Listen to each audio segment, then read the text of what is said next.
Now, dear students, let's talk on the half-life of the drug. Plasma mean blood. ये वो time है dear students जो कि एक ड्रग को 100% से 50% तक कम होने में लगता है। यानी आपने एक ड्रग ले ली 100 मिलीग्राम और वो ब्लड में उसकी अमाउंट के लिए कितना टाइम रिक्वायर्ड है जो कि 50 mg तक आ जाए, इस टाइम को हम प्लाज्मा हाफ लाइफ कहते हैं। ऑलरेडी मैंने इस पर लेक्चर अपलोड भी की है, वो आप यहाँ से देख सकते हैं डियर स्टूडेंट्स। मिनिमम डोज वो डोज हैं जो कि डिजायर्ड थेराप्यूटिक इफेक्ट को पैदा करने के लिए चाहिए। ये इसको स्मॉलेस्ट डोज भी कहते हैं। मैक्सिमम डोज को लार्जेस्ट डोज भी कहते हैं। ये वो लार्जेस्ट डोज हैं जो without producing any harmful effect एक पेशेंट को या एक क्लाइंट को दी जाती है। वो लार्जेस्ट डोज जिसको एडमिनिस्टर करके पेशेंट में कोई हार्मफुल इफेक्ट पैदा ना हो, उसे मैक्सिमम डोज कहते हैं। टॉक्सिक इफेक्ट वो डोज ऑफ द ड्रग है जो या टॉक्सिक डोज वो डोज हैं जो कि अनडिजायरेबल इफेक्ट या हार्मफुल इफेक्ट जो है वो पैदा करें बॉडी में, तो इसको हम टॉक्सिक इफेक्ट कहते हैं। लेकिन वो टॉक्सिक इफेक्ट सिर्फ एक या दो पेशेंट्स में नहीं बल्कि मेजॉरिटी ऑफ द पेशेंट्स में हो। यानी 100 पेशेंट्स हैं, 100 में से कम 50 प्लस या 30 या ऐसा ना हो कि 1 और 2 पेशेंट्स में सिर्फ उसका इफेक्ट आया और आप कहेंगे कि नहीं 100 में भी इसको आपने एडमिनिस्टर नहीं करना है। तो इस तरह नहीं, 1 और 2 से नहीं बल्कि मेजॉरिटी से। अब लीथल डोज क्या है? लीथल इज फॉर डेथ, ये बात याद रखें। Lethal mean death, toxic mean harmful. Lethal dose वो डोज हैं डियर स्टूडेंट्स जो कि पेशेंट में डेथ काज करते हैं। मिसाल के तौर पर अगर आप फिनोबार्बिटोन की 6 to 10 ग्राम्स अगर आप ये डोज एडमिनिस्टर करें पेशेंट्स में तो उनको डेथ काज होगी और इसको लीथल डोज कहते हैं। ये फिनोबार्बिटोन की एग्जांपल ले लें, इसकी मिनिमम डोज जो है जो आप एडमिनिस्टर कर सकते हैं जो कि सिर्फ डिजायर्ड इफेक्ट को पैदा करे वो 30 to 60 mg है। मैक्सिमम डोज इसकी 300 मिलीग्राम्स है जो कि कोई हार्मफुल इफेक्ट पैदा नहीं करता इस एक्सटेंट तक। और इसके साथ साथ जो टॉक्सिक डोज हैं जो कि मेजॉरिटी ऑफ द पेशेंट में हार्मफुल इफेक्ट्स पैदा करती हैं वो 1000 to 2000 मिलीग्राम्स डोज हैं। और इसके साथ साथ 6000 to 10,000 मिलीग्राम्स अगर आप कोई डोज एडमिनिस्टर करते हैं तो ये लीथल डोज हैं और ये डेथ काज करती हैं। ये बात याद रखना डियर स्टूडेंट्स। नेक्स्ट जो एक डायग्राम है ये आप यहाँ पर देख लें। यहाँ पर दो ड्रग्स हैं, उनकी डिफरेंट हाफ लाइफ है। मिसाल के तौर पर ये ड्रग ए है हमारे पास और ये ड्रग बी है हमारे पास। ड्रग ए की भी मैंने जो है हाफ लाइफ मैंने यहाँ तक यानी 100% दी थी। ये ब्लड सर्कुलेशन में यहाँ तक थी और उसकी इफेक्ट कम कम होते होते होते यहाँ तक 50% तक उसका इफेक्ट आ गया। ये ड्रग ए है, ये ड्रग बी है। ड्रग ए को अपना इफेक्ट 50% तक लाने में 2 घंटे टाइम लगे, 2 आवर्स टाइम। और ड्रग बी को अपना इफेक्ट 100% से 50% तक लाने में कितना टाइम लगा? 5 आवर्स लगे।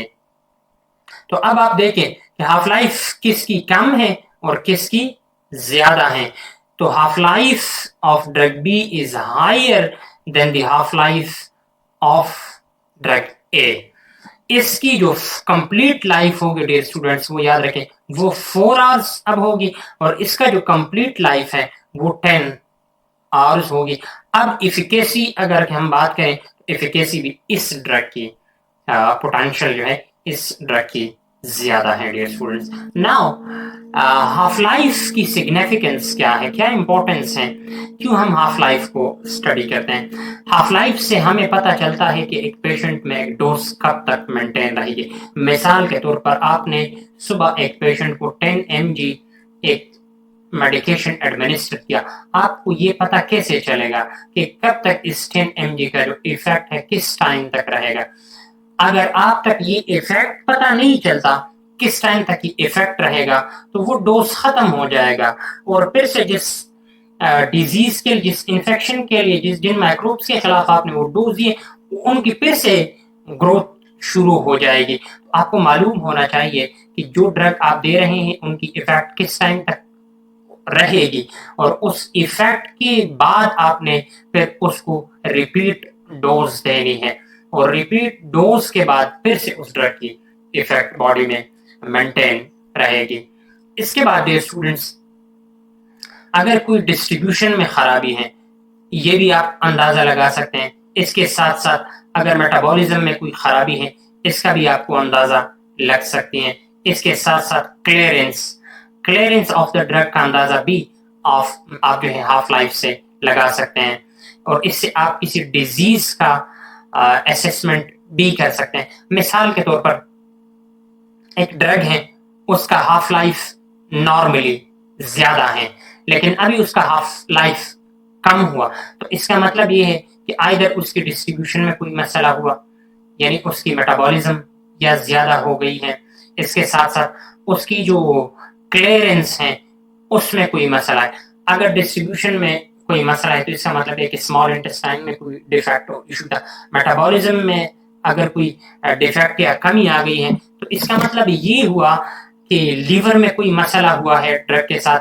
अगर इनमें से कोई भी नहीं है, तो आपको ये फिर मालूम होगा, ये फिर पता चलेगा कि अगर क्लियरेंस ज्यादा है तो कौन कौन से ऑर्गन्स हैं जो कि रिस्पॉन्सिबल हैं किस चीज के लिए, एक्सक्रीशन के लिए या एलिमिनेशन के लिए, कौन कौन सी ऑर्गन्स इन्वॉल्व है, फिर उनमें कोई डेफिसिट है या कोई कमी है या खराबी है उसमें। इसके साथ साथ आपको स्टेडी स्टेट कंसंट्रेशन का पता इससे चलता है कि कितना टाइम स्टेडी स्टेट कंसंट्रेशन का है। अब स्टेडी स्टेट कंसंट्रेशन क्या है ये समझे। ये वो टाइम है डियर स्टूडेंट्स जिसमें एक ड्रग की एलिमिनेशन या एडमिनिस्ट्रेशन पहले लेके कि उसकी जो डोज है ना, कि the dose of administration equals to that of excretion और एलिमिनेशन, यानी ड्रग का जो अमाउंट ऑफ एडमिनिस्टर कर रही हूं वो अमाउंट जब ड्रग की एक्सक्रीशन अमाउंट के साथ, यानी बॉडी से जो रिमूव हो जाती है उस अमाउंट से बिल्कुल पैरेलल हो जाएं, इसको हम स्टेडी स्टेट कंसंट्रेशन कहते हैं। यानी जितना ड्रग हम एडमिनिस्टर कर रहे हैं उतना ही ड्रग बॉडी से एक्सक्रीट हो रही है। इस कंडीशन को हम क्या, इस सिचुएशन को हम स्टेडी स्टेट कंसंट्रेशन कहते हैं। और इसके साथ साथ हम टोटल क्लियरेंस या टोटल रिमूवल कितना हुआ एक ड्रग का, ये हम कैसे पता लगाएंगे, ये भी हाफ लाइफ से। वो कौन कौन से फैक्टर्स हैं डियर स्टूडेंट्स जो कि हाफ लाइफ को इफेक्ट करती हैं, उनमें सबसे पहले रीनल एक्सक्रीशन, लीवर मेटाबॉलिज्म और प्रोटीन बाइंडिंग, ये 3 फैक्टर्स हैं जो कि हाफ लाइफ को इफेक्ट करते हैं। अब रीनल एक्सक्रीशन पे बात करें, याद रखें अगर रीनल एक्सक्रीशन ज्यादा है तो याद रखें half life of the drug, यानी हाफ लाइफ, इसको मैं इस तरह लिख सकता हूं, ये फिर कैसा होगा, half life of the drug कम होगा। और अगर ये रीनल एक्सक्रीशन कम हो जाए तो half life of the drug will be high and they have inversely proportion, ये याद रखें एक दूसरे के साथ। लीवर मेटाबॉलिज्म का भी जो प्रोपोर्शन है वो इनवर्स प्रोपोर्शन है, ये बात भी याद रखें। Higher the liver metabolism lower will be half life. Protein binding की जो इफेक्ट है वो डायरेक्टली प्रोपोर्शनल है, ये बात याद रखें कि जो बाइंडिंग है वो डायरेक्टली प्रोपोर्शनल है किस चीज के साथ डियर स्टूडेंट्स? हाफ लाइफ के साथ।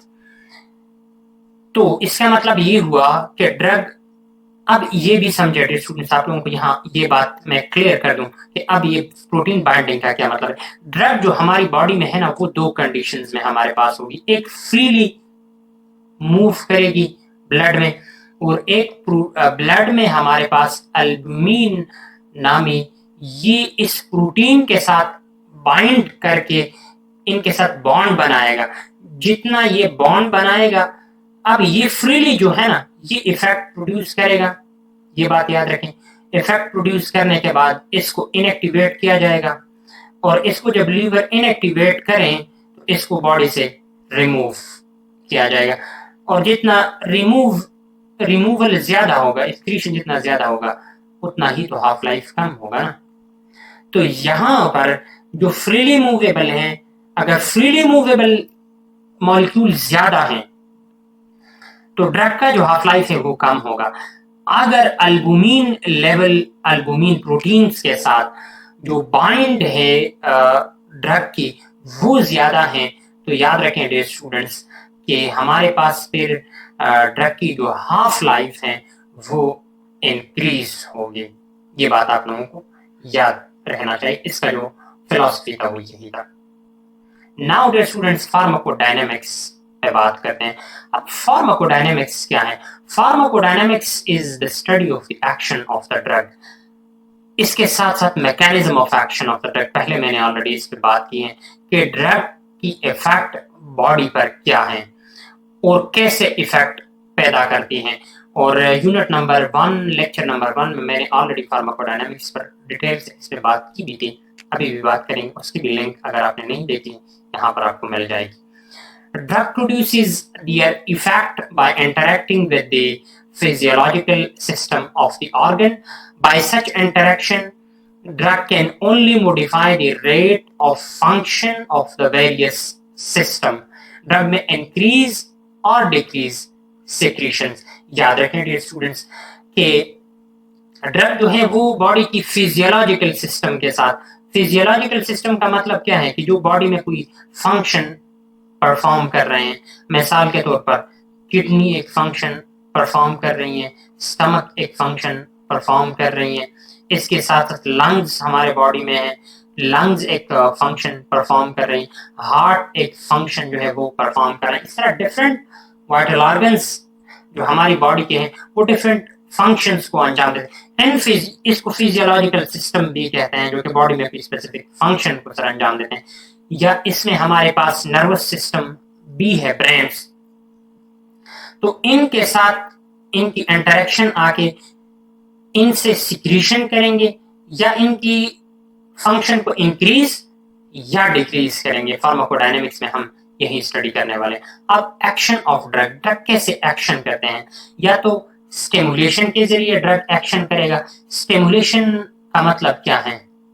स्टिमुलेशन का मतलब ये है कि increase in the activity, activity में क्या आना, इंक्रीज आ जाना, इसको हम क्या कहते हैं? स्टिमुलेशन। डिप्रेशन क्या है?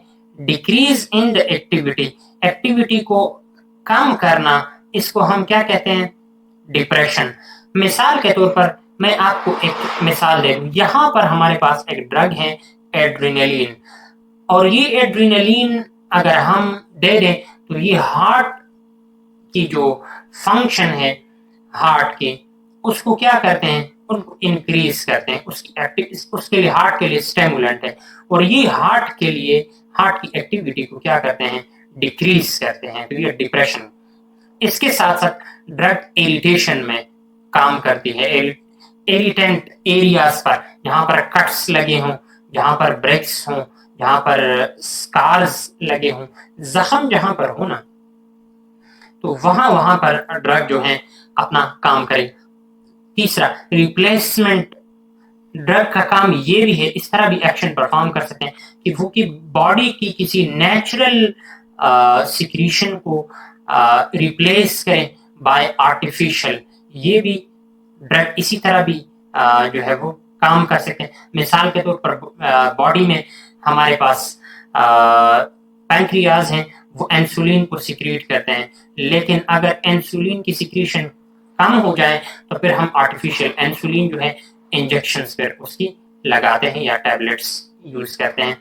और ये भी याद रखें कि जो इंसुलिन है वो हमारे पास बीटा सेल्स ऑफ पैंक्रियाज जो हैं वो इंसुलिन को सिक्रीट करती हैं। इसके साथ साथ एंटी इन्फेक्टिव और साइटोटॉक्सिक एक्शन है कि अगेंस्ट दी इन्फेक्शन काम करती है, इन्फेक्शन के खिलाफ। और इसके साथ साथ सेल्स की डेथ के लिए भी यहाँ पर जो मिसाल के तौर पर कीमोथेरेपी हम देते हैं ना, कीमोथेरेपी में हम क्या करते हैं, हम कैंसर सेल्स को डाई करते हैं। कैंसर सेल जितने भी होते हैं ना उन सेल्स को हम खत्म करते हैं। तो ये साइटोटॉक्सिक एक्शन हुआ। Harmful action on the cells या death of the cells, causing death of the cell.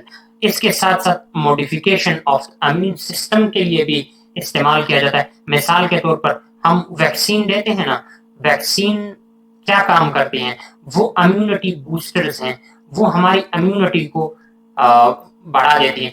इनका काम ये है कि या बिल्कुल डिजीज तो आकर ही ना हो, और अगर कोई डिजीज आकर हुआ तो फिर उसको प्रिवेंट करें और अगली मर्तबा बॉडी की जो इम्यूनिटी है उसको बिल्ड अप रखें। Now let's dive into their details dear students. अब स्टिमुलेशन में जो बात मैंने की थी वही है कि ये स्पेशलाइज्ड सेल्स की एक्टिविटी को इंक्रीज करते हैं। मिसाल के तौर पर एड्रेनलिन हार्ट की एक्टिविटी को इंक्रीज करते हैं, डिप्रेशन एक्टिविटी को डिक्रीज करते हैं स्पेशलाइज्ड सेल की, और इसकी फेनाडीन एग्जांपल है हार्ट की एक्टिविटी डिक्रीज है। इसके साथ साथ इरिटेशन जो है heart all type of cells पर ये काम करती हैं, जहां पर इन्फ्लेमेशन काज हो, कोरूजन जख्म, या इसको हम कट्स, या इसके साथ साथ ब्रैक्स भी कह सकते हैं। नेक्रोसिस का मतलब है कि cell death, but abnormal cell death, इसको को हम कहते हैं एबनॉर्मल डेथ ऑफ सेल्स।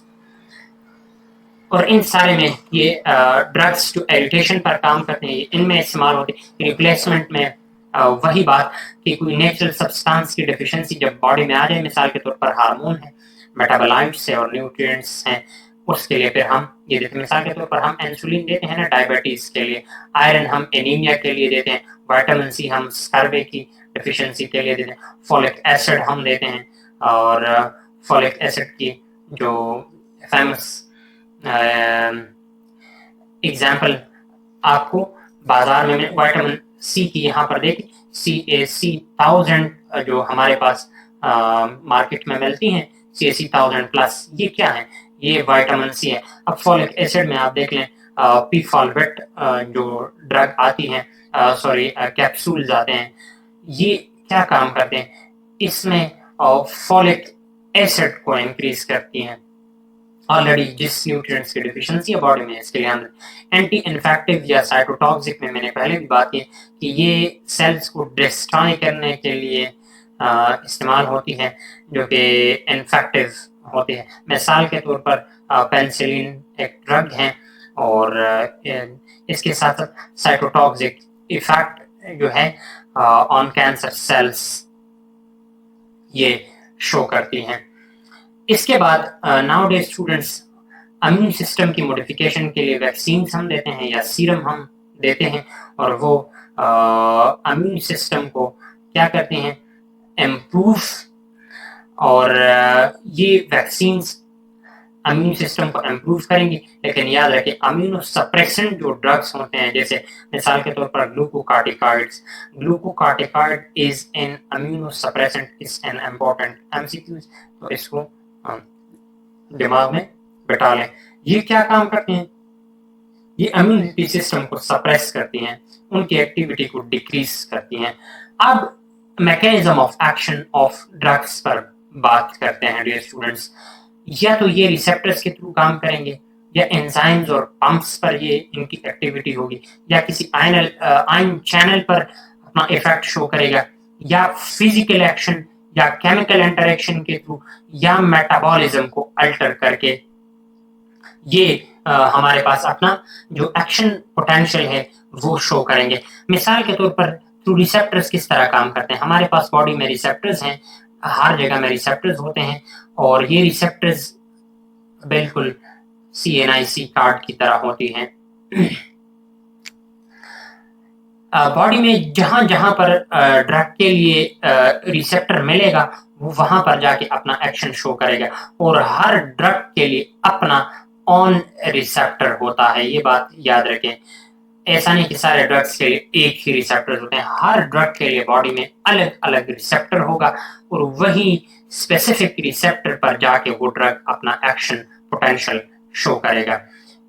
अक्सर क्वेश्चन भी आता है ना दिमाग में कि ये ड्रग कैसे पूरे बॉडी में सर्कुलेट करके बिल्कुल इसी स्पेसिफिक पार्ट पर एंटर होके अपना इफेक्ट शो करती है। तो ये रिसेप्टर्स के थ्रू, इसके साथ साथ एंजाइम्स या पंप्स, डिफरेंट एंजाइम्स पर इनकी एक्टिविटी होती है और डिफरेंट एंजाइम्स को ये इनहिबिट करती है या इनकी एक्टिविटी को इंक्रीज या डिक्रीज करते हैं। मिसाल के तौर पर अगर आप acetyl enzyme, acetyl choline enzyme ले लें, कैप्टोरेल टैबलेट का क्या काम है।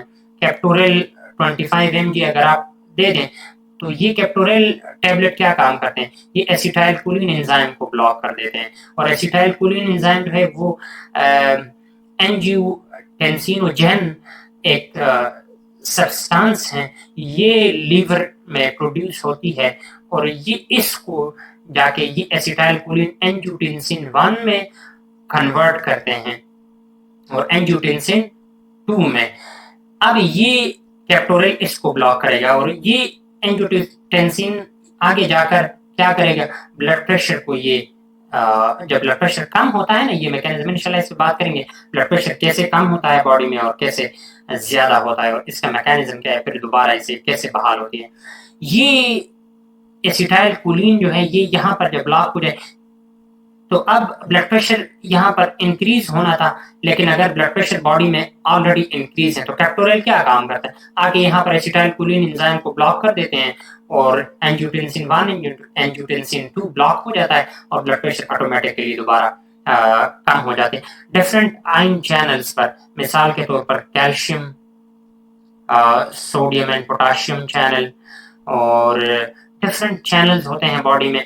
इन चैनल्स पर अपना एक्शन शो करके ये क्या करते हैं, अपना इफेक्ट शो करते हैं। इसके साथ साथ आप फिजिकल एक्शन के थ्रू मिसाल के तौर पर चारकोल एक ड्रग है, चारकोल फिजिकल एक्शन करता है। मिसाल के तौर पर किसी ने पॉइजन यूज किया, एब्यूज यूज ऑफ ड्रग किया, यानी ड्रग खा लिए, ये चूहा मार दवाई वगैरह, इस तरह ये मेडिसिन अगर किसी बंदे ने इस्तेमाल किया तो फिर उसे जब हॉस्पिटल में ले आते हैं तो फिर क्या करते हैं, उसे फिर चारकोल देते हैं। ये एक ड्रग है।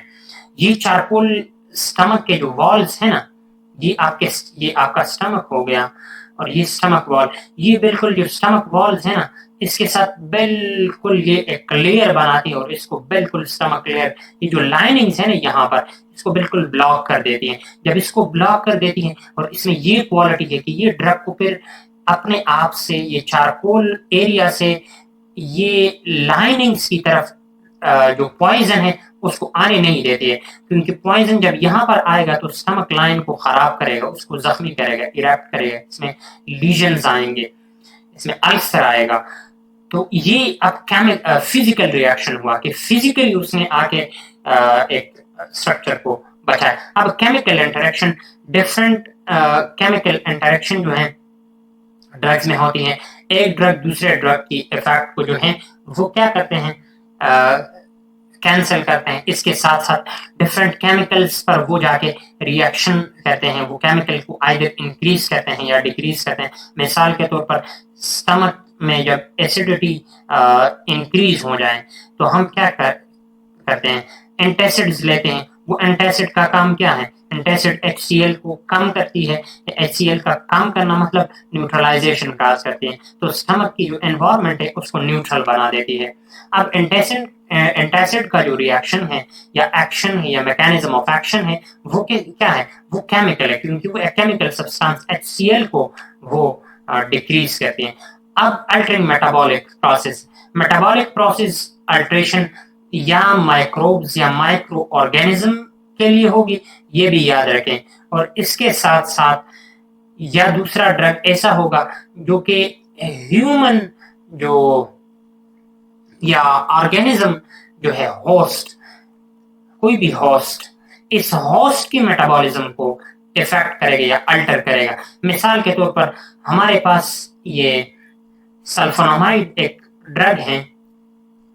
सल्फोनामाइड ड्रग जब आप होस्ट को देते हो तो वो होस्ट में जाके बैक्टीरिया जो है उस पर अटैक करता है, और बैक्टीरिया की जो फॉलिक एसिड की जो फॉर्मेशन की एबिलिटी है, और ये फॉलिक एसिड बैक्टीरिया में क्या करती हैं, ये बैक्टीरिया जो सेल वॉल है ना, इसकी फॉर्मेशन में असिस्टेंस करती हैं। जब फॉलिक एसिड को ब्लॉक करें तो इनकी जो डीएनए की रिप्लिकेशन में ये डीएनए की रिप्लिकेशन के लिए ये फॉलिक एसिड रिक्वायर्ड होती है। अब जब फॉलिक एसिड ही नहीं है तो डीएनए की रिप्लिकेशन कैसे होगी, ये पॉइंट नहीं है डियर स्टूडेंट्स। नाउ रिसेप्टर्स के अब डिटेल थ्रू रिसेप्टर्स क्या करते हैं, स्पेसिफिक रिसेप्टर्स के साथ बॉडी में इंटरैक्ट करते हैं। एंजाइम्स में वेरियस एंजाइम की एक्टिविटी को इनहैंस और डिक्रीज करते हैं। कैप्टोरेल की एग्जांपल यहाँ पर देखिए, angiotensin ACE angiotensin converting enzyme, ion channels, different ion channels जो है वो ब्लॉक करती हैं ये, या उसको उसकी ओपनिंग के लिए इस्तेमाल होती है, ब्लॉक करने के लिए। मिसाल के तौर पर calcium channel blocker, potassium channel blocker. इसके साथ साथ फिजिकल एक्शन में एब्जॉर्प्शन पर इसकी इफेक्ट होती है। मिसाल के तौर पर चारकोल एंड पॉइजनिंग हम देते हैं। केमिकल इंटरेक्शन में वही बात है एंटासिड्स की, वो न्यूट्रल गैस्ट्रिक जो एनवायरनमेंट है यानी स्टमक की, वो स्टमक की जो एसिडिटी है उसको कंट्रोल करती हैं। मेटाबॉलिक रिएक्शन में डिफरेंट माइक्रोब्स हैं, उनकी इफेक्ट जो मेटाबॉलिक पाथवे हैं उसको अल्टर करती हैं।